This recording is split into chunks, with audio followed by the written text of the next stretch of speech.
Wait, IKEA did what? Imagine walking into an IKEA at midnight. The lights are dim, the beds are perfectly made, and instead of shopping, people are literally tucked in under the blankets, getting ready to sleep. And no, this wasn't a dream. IKEA actually did it. In 2011, hundreds of people showed up to a store in the middle of the night wearing pajamas, slippers, and eye masks. And the craziest part? IKEA invited them. But this wasn't just a fun PR stunt. It became one of the weirdest and smartest marketing experiments in modern business. How did a random Facebook joke turn into one of the most genius marketing moves of all time? Let's find out. IKEA's always been more than a furniture store. They sell an idea, comfort, simplicity, belonging. They don't just sell beds, they sell the feeling of finally collapsing onto one after a long day. And that feeling is exactly what made this story possible. While most brands spend millions trying to make their products feel relatable, IKEA mastered the art of being human. Flat pack furniture? Funny. Meatballs in a showroom? Iconic. Getting lost in the store for 3 hours? Painful but familiar. But the most bizarre part of IKEA's story didn't come from an ad agency. It started with a Facebook group. In 2011, a British woman named Kelly created a Facebook group called I Want to Have a Sleepover in IKEA.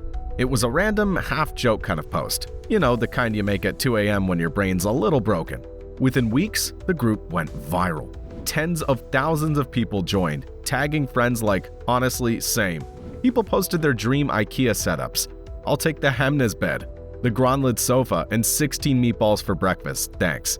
And here's where it gets weird. Instead of ignoring it, IKEA saw the chaos and said, okay, let's actually do it. In November 2011, IKEA opened the doors of its Essex store to 100 lucky fans.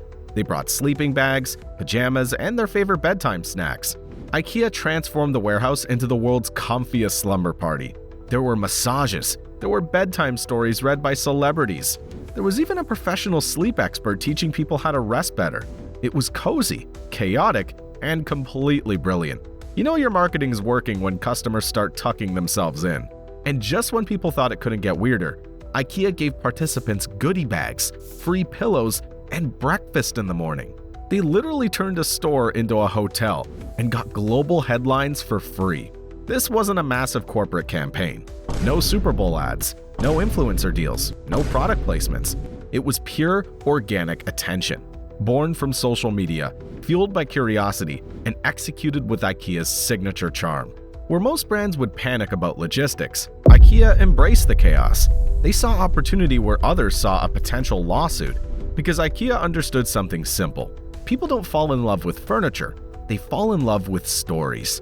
And this story had everything: relatability, absurdity, and the kind of headline you can't scroll past. News outlets exploded. BBC, CNN, The Guardian, everyone covered the IKEA sleepover. It became a global talking point. The results? Millions in free publicity, thousands of new fans, and a massive boost in brand love, all from letting 100 people nap on their furniture. But IKEA wasn't done. They realized this tapped into something deeper. People didn't just want to shop at IKEA, they wanted to experience it. So they repeated it. China, Australia, Denmark, even a Valentine's Day themed sleepover.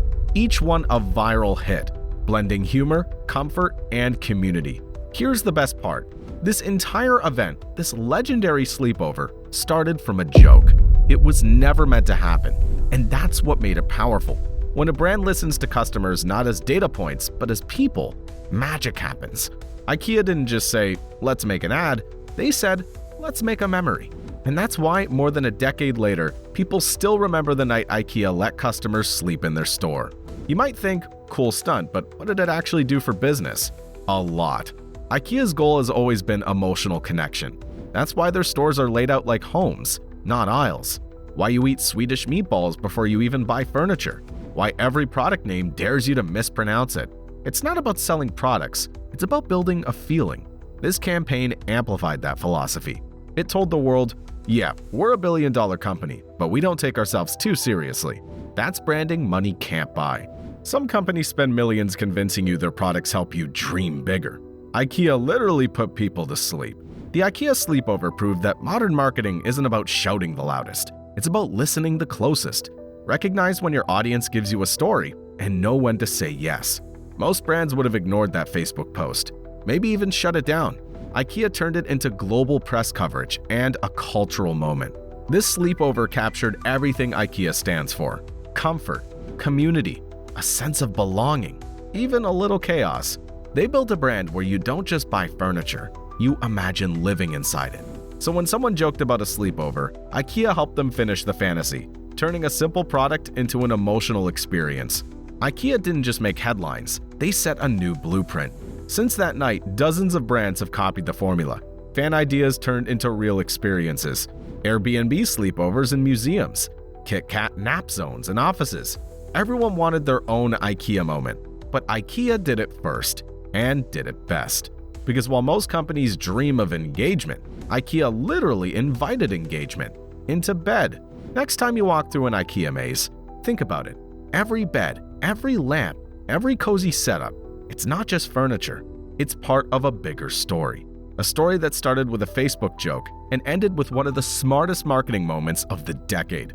People always talk about thinking outside the box. IKEA? They just let people sleep in it. The night IKEA actually let people sleep in their store wasn't just a marketing stunt. It was proof that when brands stop acting like corporations and start acting like humans, they win hearts and headlines. So, what other billion-dollar marketing story should we uncover next? Subscribe for more brand backstories.